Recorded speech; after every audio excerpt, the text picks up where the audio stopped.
Je vous en prie. Je devais être le dernier, vraisemblablement. Pardon, Michel. Oui, moi je voudrais... merci, Président. Monsieur le ministre, je voudrais vous faire part d'une inquiétude que nous avons dans l'Ouest, et notamment en Bretagne. Très tôt, nous avons mis en place Mégalis Bretagne. Ça, c'était, je crois, une des régions les plus promptes à mettre en place une structure de ce type. Il y a eu toute une période où tout le monde s'est occupé de tout, que ce soit la région, les départements, etc., où il y a eu vraisemblablement pas mal de gâchis financiers.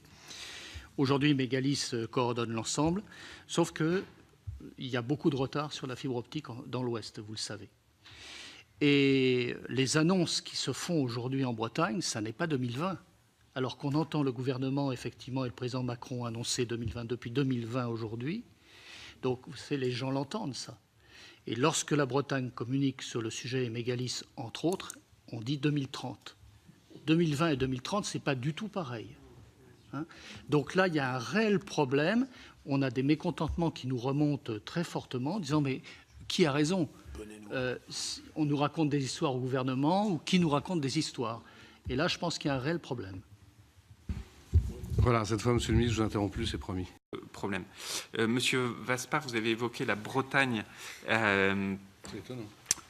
Et vous avez évoqué la Bretagne et le 2020-2030. En fait, l'objectif, il est ce que je disais tout à l'heure au sénateur Chaise, il y a une différence entre la fibre pour tous et le très haut débit.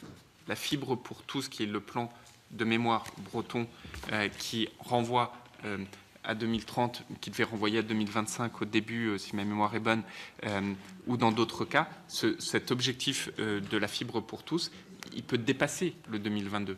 En revanche, le très haut débit, c'est du 2022, et le très haut débit, il peut être apporté soit par de la fibre, ce qu'a fait le choix de la Mayenne, l'un ou d'autres, soit par la fibre, soit par d'autres technologies, qui est de la montée en charge, qui est de la boucle radio, etc., etc. Et donc la question, c'est à court terme d'apporter du bon débit, puis à moyen terme 2022 du très haut débit, et puis d'accompagner l'ensemble du pays vers de la fibre pour tous, mais qui peut prendre plus de temps. Parce que la fibre, en fait, à terme, c'est ce qui vous permet d'avoir la société du gigabit qu'évoquait le sénateur Chaise tout à l'heure.